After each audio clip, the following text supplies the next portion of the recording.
After owning one of these leg extension leg curl machines, I've kind of been nerding out on how to like optimize it and get the right strength curve with it. So I thought I would just put it in a little video here to throw on the internet for more people to figure out. Um, Obviously, this only applies if you have one of these machines, but if you're at like a commercial gym, some of this stuff can still apply on like the regular machines, but you might have to figure out ways to set it up.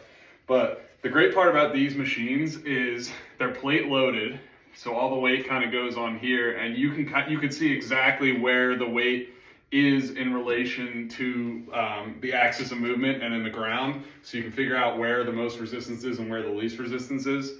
So when it's perfectly parallel, this arm is parallel to the ground, this is where the most resistance is going to be, and then as it goes up or down from that position, it's going to be slightly less resistance, just based on the moment arm from the axis of rotation. So basically, I put a little plate underneath here to stop it, so that at the bottom of the movement, so when I'm at the bottom of a leg extension here, I have a little bit of tension.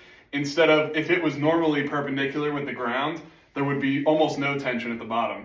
So now I have a lot of tension in the bottom position, and then I get to full tension, the most tension I'm ever going to get in that middle range where the muscle is going to have the best cross bridge formation, be able to produce the most force.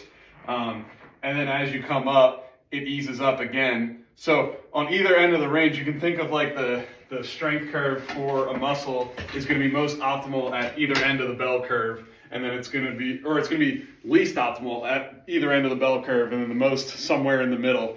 The calves probably being maybe not an exception, but the calves actually produce more force in more of a stretch, but that's kind of a special case. But for like the quads and the hamstrings, you want probably most of that pressure somewhere in the middle range. So these are really nice.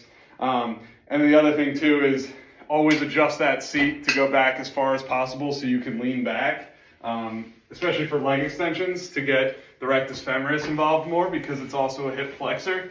So if you open up here, we obviously have studies to show you get more rec fem out of it.